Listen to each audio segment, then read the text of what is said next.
Chapter 9. Nevertheless, there will be no more gloom for those who were in distress. In the past he humbled the land of Zebulun and the land of Naphtali, but in the future he will honor Galilee of the Gentiles by the way of the sea along the Jordan. The people walking in darkness have seen a great light. On those living in the land of the shadow of death, a light has dawned. You have enlarged the nation and increased their joy. They rejoice before you as people rejoice at the harvest, as men rejoice when dividing the plunder. For as in the day of Midian's defeat you have shattered the yoke that burdens them, the bar across their shoulders, the rod of their oppressor. Every warrior's boot used in battle and every garment rolled in blood will be destined for burning, will be fuel for the fire. For to us a child is born, to us a son is given, and the government will be on his shoulders, and he will be called Wonderful Counselor, Mighty God, Everlasting Father, Prince of Peace. Of the increase of his government and peace there will be no end.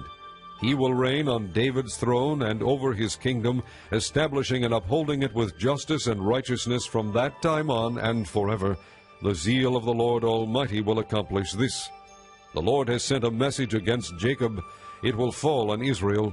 All the people will know it, Ephraim and the inhabitants of Samaria, who say with pride and arrogance of heart, "The bricks have fallen down, but we will rebuild with dressed stone. The fig trees have been felled, but we will replace them with cedars." But the Lord has strengthened Rezin's foes against them, and has spurred their enemies on. Arameans from the east and Philistines from the west have devoured Israel with open mouth. Yet for all this his anger is not turned away, his hand is still upraised.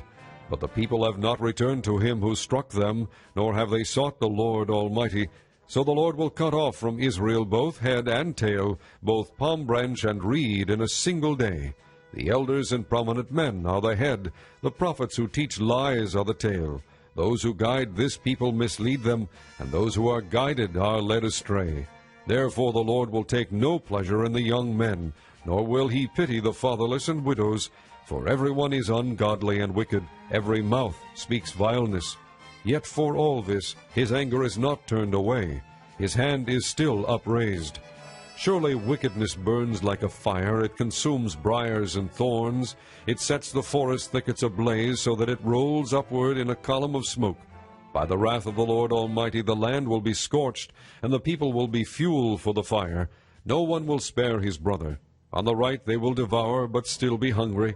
On the left they will eat, but not be satisfied. Each will feed on the flesh of his own offspring. Manasseh will feed on Ephraim, and Ephraim on Manasseh. Together they will turn against Judah. Yet for all this his anger is not turned away, his hand is still upraised.